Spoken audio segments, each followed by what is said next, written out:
अस्सलाम वालेकुम दोस्तों, कैसे हैं आप सब लोग। इय्याका नअबुदु व इय्याका नस्तईन। सबसे पहले तो दोस्तों बहुत सारे कमेंट्स मुझे फ़ेसबुक पे और बाय टेलीफोनिक कॉल्स पे मुझे बहुत सारे लोगों ने अप्रोच किया, मुझसे बहुत सारे क्यूरीज़ की कि पावर ईगल्स के बारे में, दूसरे बिज़नेस प्लेटफॉर्म्स के बारे में, बिज़नेस स्ट्रैटेजीज़ के बारे में। तो हम जो अपनी लास्ट जो मैंने बहुत पुरानी वीडियोस बनाई थी उसी को हम कंटिन्यू लेके आपके सवालात का अगर आपकी फिर भी कोई क्यूरीज़ हो तो आप मुझे कमेंट बॉक्स में लिख के ज़रूर भेजिएगा। देखिए मैं किसी भी बिज़नेस प्लेटफॉर्म को गलत नहीं बोलता, चाहे वो कन्वेंशनल बिज़नेस हो या वो डिजिटलाइज्ड बिज़नेस हो। द थिंग इज़ दैट कि आपका रिसर्च वर्क कितना अच्छा है किसी भी बिज़नेस को अंडरस्टैंड करने के लिए। अच्छा, अब सवाल ये आता है कि बिज़नेस को अंडरस्टैंड कैसे किया जाए, उसको समझा कैसे जाए कि आपके लिए वो बिज़नेस फेवरेबल है कि नहीं। सबसे पहली बात ये होती है दोस्त, आप रिसर्च में सबसे पहले ये देखते हो कि आपके कंज्यूमर्स कौन से हैं। बिकॉज आप जो प्रोडक्ट लॉन्च करने वाले हो या आप जो प्रोडक्ट एडवर्टाइज़ करने वाले हो, क्या वो कंज्यूमर्स की बाइंग उनकी कर सकते हैं कि भी नहीं। क्योंकि दोस्तों जो हम जिस कंट्री में रहते हैं वहाँ पे लोग प्राइस कॉन्शियस बहुत है। मैं वर्ड यूज़ कर रहा हूँ, प्राइस कॉन्शियस बहुत ज़्यादा होते हैं। वो ये कहते हैं कि प्राइस मिनिमाइज के साथ साथ हमें उसके वो बेनिफिट्स एक सर्टेन हद तक वो मिल सकें।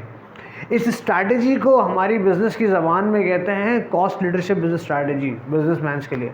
मैं तीनों स्ट्रैटेजीज़ आपको एक एक करके बताऊंगा। आज से एक जनरल ओवरव्यू दे रहा हूँ। दूसरी, आप ये देखते हो कि क्या आपके कंज्यूमर्स ऐसे हैं जो डिफ्रेंशिएशन चाहते हैं। डिफ्रेंशिएशन का मतलब ये होता है ऐसा कोई ख़ास वर्जन जो आपका कॉम्पिटिटर आपको ना दे सके। ये दूसरी एक स्ट्रैटेजीज़ होती है। तीसरी चीज़ ये होती है फोकस स्ट्रैटेजी कि आपके ग्रुप ऑफ कंज्यूमर इस प्रोडक्ट के मतलब उनकी डिमांड उसमें उसकी ज़्यादा है, वो बोलते हैं मैं वही प्रोडक्ट लूँगा जिसको मैंने पहले सेलेक्ट किया। यहाँ पे फोकस स्ट्रैटेजीज है। ये तीन स्ट्रैटेजीज इंशाल्लाह हम आगे डिस्कस करते रहेंगे इंशाल्लाह अपनी इस वीडियोस के अंदर। लेकिन मैं एक जनरल आज ओवरव्यू देने वाला हूँ, क्योंकि मैं ओवरव्यू इसलिए दूंगा ताकि आपका माइंड जो है ना वो थोड़ा सा ब्रॉडर हो।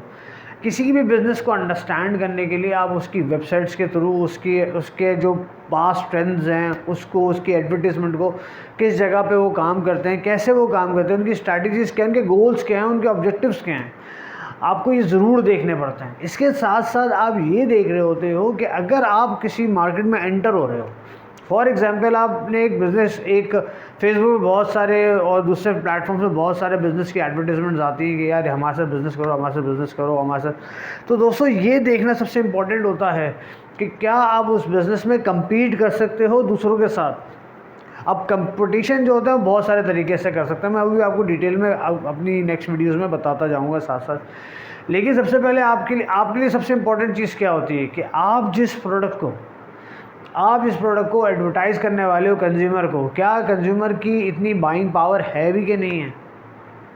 आप उसको अब कंज्यूमर के बाद उस प्लेस में, उस जगह में जहां आपका टारगेट मार्केट है, जिस प्लेस में आप जाना वाले हो, क्या वहाँ उस मार्केट के अंदर आपका प्रोडक्ट सर्वाइव करेगा कि नहीं करेगा, आपका बिज़नेस सर्वाइव करेगा कि भी नहीं करेगा।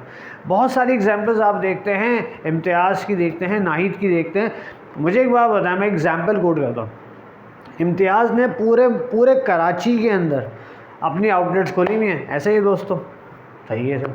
मुझे एक दूसरी सवाल का जवाब दीजिए कि नाहिद की कितनी ब्रांचेस हैं। नाहिद की सिर्फ और सिर्फ एक ही ब्रांच है जो कि आपको मिलेगी कहाँ पे, आपको हैदराबाद में मिलेगी। क्यों? क्योंकि वहाँ पे जो कंज्यूमर्स हैं वो हाई प्राइस देने के लिए तैयार होते हैं, इंपोर्टेड गुड्स के लिए भी।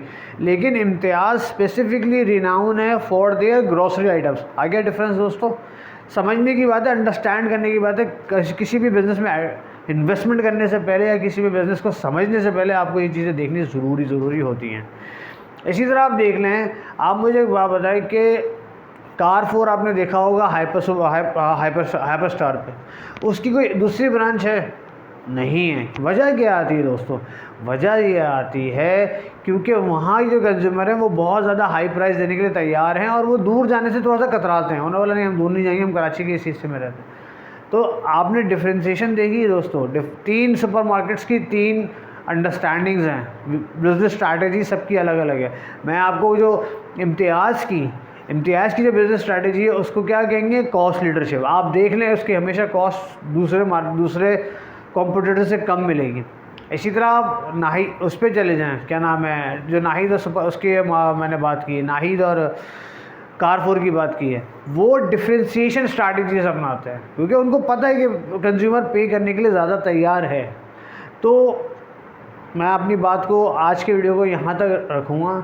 आपके कोई भी क्वेश्चन हो ना, मुझे आप व्हाट्सएप पे या मेरे कमेंट सेक्शन में बताइएगा कि मुझे इस चीज़ पे कोई एक वीडियो चाहिए, तो मैं उस चीज़ पे आपको ज़रूर वीडियो बताऊंगा। और अगर मेरी वीडियो में आपको कोई समझ में नहीं आ रही हो तो आप कमेंट बॉक्स में लिख के जो बताइएगा, मैं आपको इसके ऊपर ज़रूर आगाह करता रहूँगा। थिंग इज़ दैट कमेंट करने का मकसद, मुझे सब्सक्राइब या लाइक्स नहीं चाहिए, या कमेंट करने का मकसद सिर्फ इतना सा है कि आप अपने विज़न को ब्रॉडर करें। देखिए दुनिया में वही कंट्रीज़ तरक्की करती हैं जो बिज़नेस करना चाहती हैं या वो रिस्क लेना चाह रही होती हैं। नौकरी, या देखिए मैं भी जॉब करता हूँ, सही है ना, लेकिन क्या बात है कि अपने आप को रिवाइव करना है, हमें अपने आप को ग्रोथ करना है। तो ग्रोथ किस तरह होती है कि आप स्लोली स्टेप्स ऊपर लेकर आएँ ताकि आपका माइंड बिज़नेस स्ट्रैटेजीज़ की तरफ जाए, बिज़नेस करने की तरफ जाए। तो मैं आपको बताऊँ, अगर आपको कोई भी वीडियो चाहिए हो ना तो मुझे ज़रूर बताइएगा, मैं आपको ज़रूर इंशाल्लाह उस पर अपडेट करता रहूँगा। अपना बहुत ज़्यादा ख्याल रखिएगा। Thank you so much. अस्सलाम वालेकुम।